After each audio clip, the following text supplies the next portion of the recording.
day mga sityo, welcome muli sa aking channel sa Antonio Adventure Attack and Survival.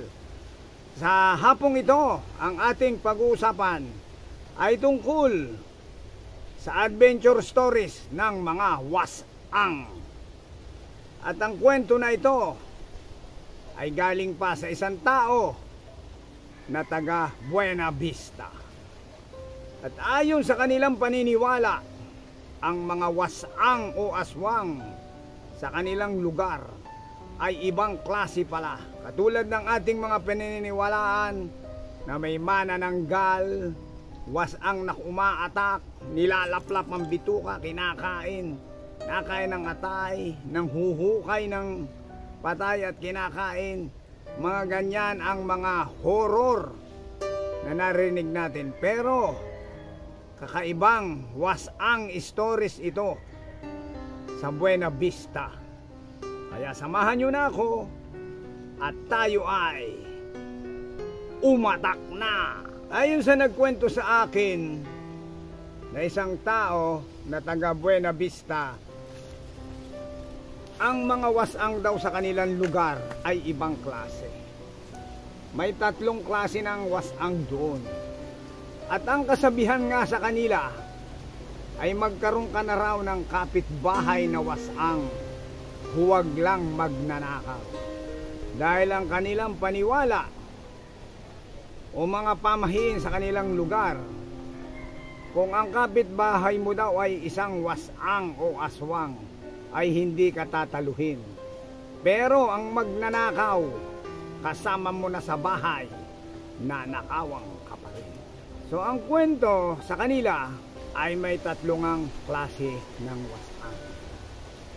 Yung isang wasang daw, ang gustong gusto pala ay pag merong mga lamayan ng namatay na tao. At once na may namatay na tao doon sa baryo nila o sa lugar nila, umaatak yung aswang. At gustong gusto ang amoy ng patay. Talagang sinisinghot daw. At habang nasisinghot nila yung amoy ng namatay na tao, sila ay nabubusog. Kaya the more na nakalama, yung nakaburol yung tao ng ilang gabi sa baryo o sa man lugar, yung aswang o yung wasang ay gabi-gabi bumupunta ron at inaamoy yung amoy ng taong namatay na. Hindi ko sure kung ano talaga ang ibig sabihin nila. Kung yung wasang ay nakakaamoy ng parang fried chicken na talagang sila'y naglalaway, o nakakaamoy sila ng lechon na sila'y naglalaway. Pero yung amoy ng namatay na tao ang kanilang gustong-gustong singhutin. At ayon nga sa kwento ng tao sa akin, ay pag yung aswang daw ay napagsisinghot na yung amoy ng namatay na tao, ay mabubusog na, at pagbusog na ay aalis na. At kung meron pang lamay sa susunod na gabi o sa ibang lugar, doon naman daw sa dadayo at mangsisinghot ng namatay na tao. Yan ang isang klase ng aswang o wasang na pinaniniwalaan nila sa kanilang lugar doon sa bayan ng Buena Vista. At meron pang 2 klase. Itutuloy ko sa inyo ang kwento kung anong klase pa ng wasang na sumisinghot ng amoy. Ang pangalawang wasang daw na sumisinghot din ng amoy na gustong gusto naman nila ay yung taong may sakit. Sabihin na natin yung tao may diabetes, matagal nang nakaratay, maraming sugat, namamagana ang katawan. Siyempre, nangangamoy na yun dahil maraming ang sugat. At yung aswang namang nanininghot ng taong may sakit. Gustong gusto nila na singhutin ang isang taong may sakit. At sila ay nabubusog. Busog na busog sila sa amoy ng taong may sakit. At habang sinisinghot nila yung taong may sakit, ay lalong lumalala ang karamdaman. Kaya itong wasang na ito, ang target niya, mga batang may sakit, binata o dalagang matagal ng may sakit na nakaratay, at lalong lalo na raw yung matatanda. Mas masarap daw ang amoy kasi nga nakaratay na, matanda na, ang daming karamdaman. Ayun ang gustong gusto nilang singhutin. At ito pa ang isa na gustong gusto lalo ng wasang, yung taong tibihin, yung may tuberculosis. At yung taong tibihin ay ubo ng ubo. Gabi-gabi umuubo, dumadahak. Naririnig ngayon ang wasang yan. At yung pag dumudura yung tao sa bintana, ay pumatak yung plema dun sa lupa, may kasamang dugo, sisip-sipin ng wasang. At yung wasang na yun ay gustong gusto nga yung plema na binubuga ng taong tibihin, taong may sakit, at dinidilaan. Halimbawa, pagbuga ay tumama sa bato, didilaan. Kung pagbuga ng tao ay lumagpak sa lupa, didilaan. At gustong gusto niya ang amoy ng taong tibihin.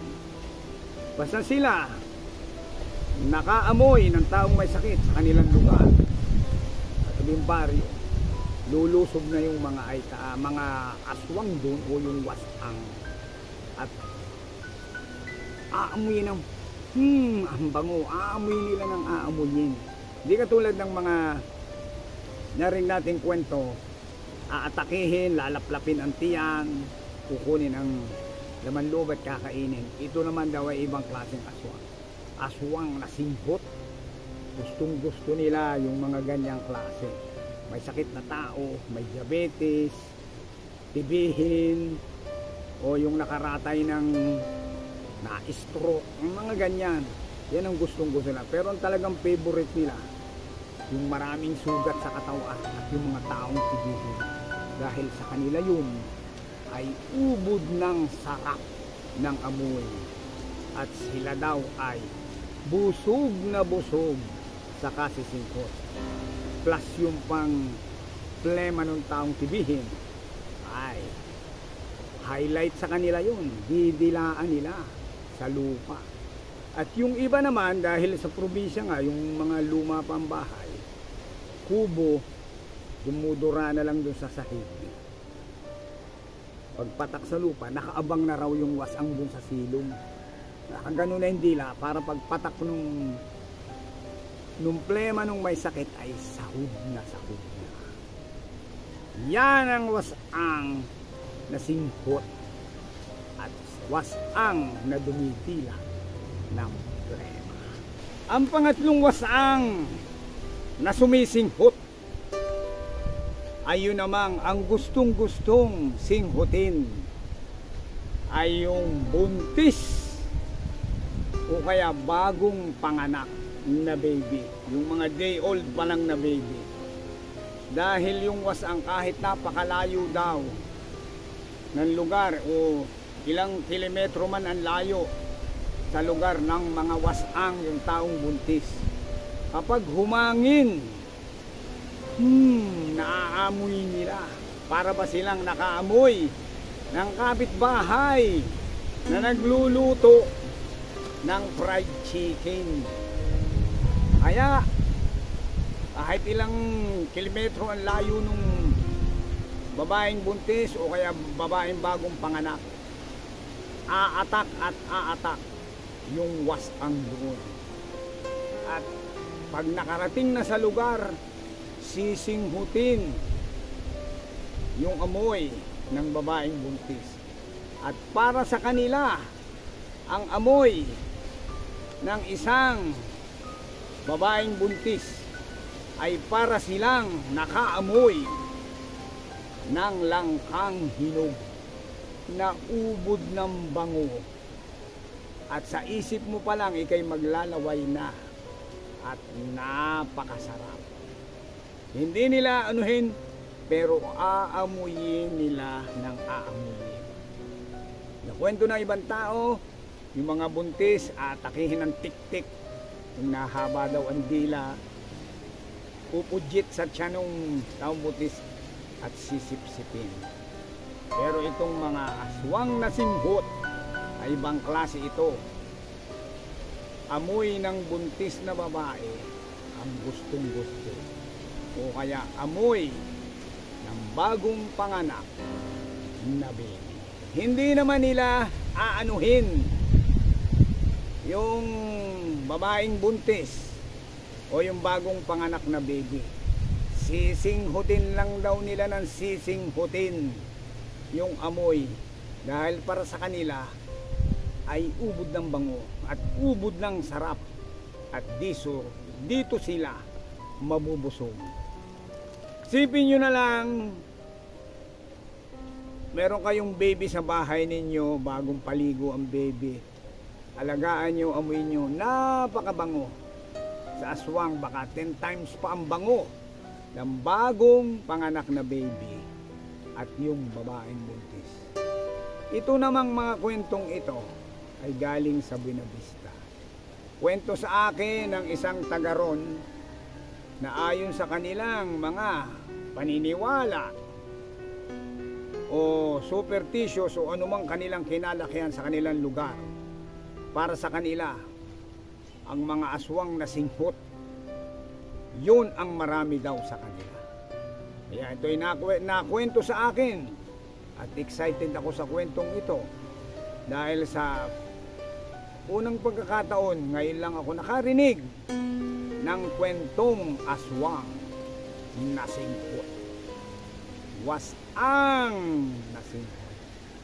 So mga kasityo ko, sana nagustuhan nyo ang aking kwentong wasang na singhot.